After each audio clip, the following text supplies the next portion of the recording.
Hi friends, ఈరోజు మనం ఈ వీడియోలో ప్రపంచంలో మొదటిసారిగా విమానాన్ని కనిపెట్టిన భరద్వాజ మహర్షి గురించి మీకు తెలియని ఎన్నో విషయాలను తెలుసుకుందాం.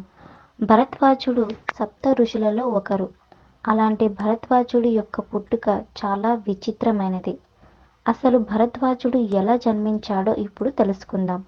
అంగీరస మహర్షికి శ్రద్ధకి జన్మించిన కుమారులలో ఒకరు బృహస్పతి. బృహస్పతి అన్న ఉతధ్యుడు. ఉతధ్యుని భార్య మమత. దేవగురువు అయిన బృహస్పతి యొక్క భార్య తార.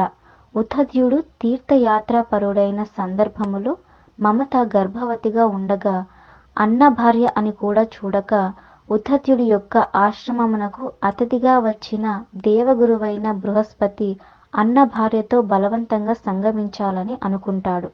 అప్పుడు మమత గర్భములో ఉన్న శిశువు ఆ సందర్భంలో బృహస్పతి వీర్యమును తన కాలితో బయటకు నెట్టేస్తాడు. అప్పుడు బృహస్పతి ఆ పిల్లవాడిని అంధుడుగా పుట్టమని శపిస్తాడు. ఆ తర్వాత మమత గర్భంలో ఉన్న శిశువు బృహస్పతి విడిచిన వీర్యమును బయటకు తన్నివేయడంతో ఆ వీర్యము నేలపై పడి బాలుడిగా మారుతాడు.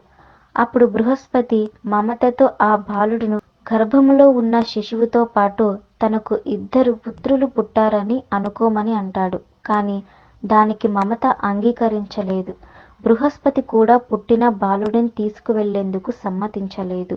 నువ్వు పెంచమంటే నువ్వు పెంచమని ఆ బాలుడిని అక్కడే విడిచిపెట్టి బృహస్పతి తన దారి తాను వెళ్ళిపోయాడు. అదేవిధంగా మమత కూడా ఆ బాలుడిని వదిలి వెళ్ళింది. మమత బృహస్పతి ఇద్దరిచే విడిచివేయబడిన వాడు గనుక ఆ బాలుడు ధ్వాజుడు అయ్యాడు. అలాగే ఆ పిల్లవాడిని ఇద్దరు భరించలేకపోయారు కాబట్టి ఆ పిల్లవాడికి భరద్వాజుడు అనే పేరు వచ్చింది. అలా బృహస్పతి అంశతో పుట్టిన భరద్వాజుని దేవతలు పెంచి పెద్దవాడిని చేశారు. ఆ తర్వాత భరద్వాజుడు అన్ని రకాల విద్యలను నేర్చుకొని మహర్షిగా గొప్ప పేరును పొందాడు.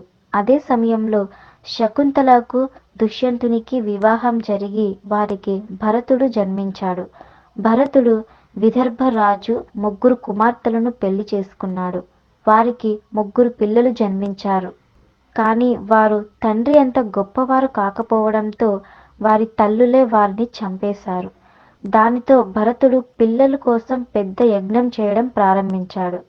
అప్పుడు దేవతలందరూ భరతుడి యొక్క బాధను చూసి వారు పెంచుకున్న భరద్వాజుని భరతుడికి ఇచ్చారు. ఈ విధంగా భరద్వాజుడు భరతుడికి దత్తపుత్రుడయ్యాడు. ఆ తరువాత భరద్వాజుడు భరతుడి చేత ఎన్నో యజ్ఞాలు చేయించాడు. ఆ తర్వాత భరతుడికి 4 పిల్లలు జన్మించారు.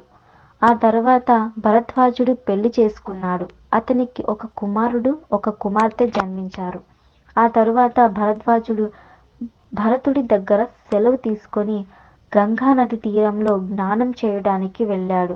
అక్కడికి ఒక అప్సరస రావటంతో ఆమెను చూసిన భరద్వాజుడికి వీరస్ఖలనం అయ్యింది. అప్పుడు ఆ స్ఖలనాన్ని భరద్వాజుడు ఒక కుండలో పెట్టి భద్రపరిచాడు. ఆ కుండలో నుండి ద్రోణాచార్యుడు జన్మించాడు. అలాగే భరద్వాజుడు రామాయణ కాలంలో పుట్టి భారత కాలం వరకు బ్రతికే ఉన్నాడు. అలాగే శ్రీరాముడు అరణ్యవాసం చేస్తున్న సమయంలో భరద్వాజును ఆశ్రమానికి కూడా వెళ్ళాడు. అలాగే భరద్వాజుడు హిమాలయాలకు వెళ్ళి భృగు మహర్షి దగ్గర జ్యోతిష్యం, సృష్టి క్రమం గురించి నేర్చుకున్నాడు. ఆ తర్వాత వైమానిక శాస్త్రం గురించి నేర్చుకున్నాడు. అలాగే ఈ ప్రపంచంలో మొట్టమొదటి ఏరోనాటికల్ ఇంజనీర్ భరద్వాజుడు. ఈయన ఒక ప్రత్యేక లోహాన్ని కనిపెట్టాడు. ఈ లోహంతో తయారు చేసిన విమానాలపై ఎన్ని ఆయుధాలతో దాడి చేసినా అవి విరిగిపోవు. ఆ లోహాన్ని భరద్వాజుడు ఏ లోహాలను కలిపి తయారు చేశాడో ఇప్పటికీ మన శాస్త్రవేత్తలు కనిపెట్టలేకపోయారు. అలాగే కంటికి కనపడకుండా ఎగిరే విమానాల గురించి భరద్వాజుడు రాసిన యంత్ర సర్వస్వంలో ఉంది. అంటే కొన్ని వేల సంవత్సరాల క్రితమే భరద్వాజుడు కంటికి కనిపించకుండా ఎగిరే విమానాల గురించి కనిపెట్టాడు. అంతేకాకుండా భరద్వాజుడు తయారు చేసిన అన్ని విమానాలు యుద్ధ విమానాలే. అలాగే భరద్వాజుడు విమానాలను తయారు చేయడానికి 16 రకాల లోహాలు అవసరం అవుతాయని తను రాసిన వైమానిక శాస్త్రంలో చెప్పారు. అంతేకాకుండా పైలట్స్ ఆకాశంలో ఎగిరేటప్పుడు 3 రకాలైన ఆహార పదార్థాలను తీసుకోవాలని కూడా భరద్వాజుడు వైమానిక శాస్త్రంలో రాశారు. అంటే విమానాన్ని మొదట విదేశీయులు తయారు చేయలేదు. మన దేశ మహర్షి అయిన భరద్వాజుడు రాసిన వైమానిక శాస్త్రం గురించి తెలుసుకొని ఆ తర్వాత వారు విమానాన్ని తయారు చేశారు. సో ఫ్రెండ్స్, చూసారుగా, భరద్వాజ మహర్షి గురించి మీకు తెలియని ఎన్నో విషయాలను తెలుసుకున్నారు కదా. ఇలాంటి మరిన్ని విషయాలు తెలుసుకోవాలంటే మా ఛానల్ను వెంటనే సబ్స్క్రైబ్ చేసుకోండి.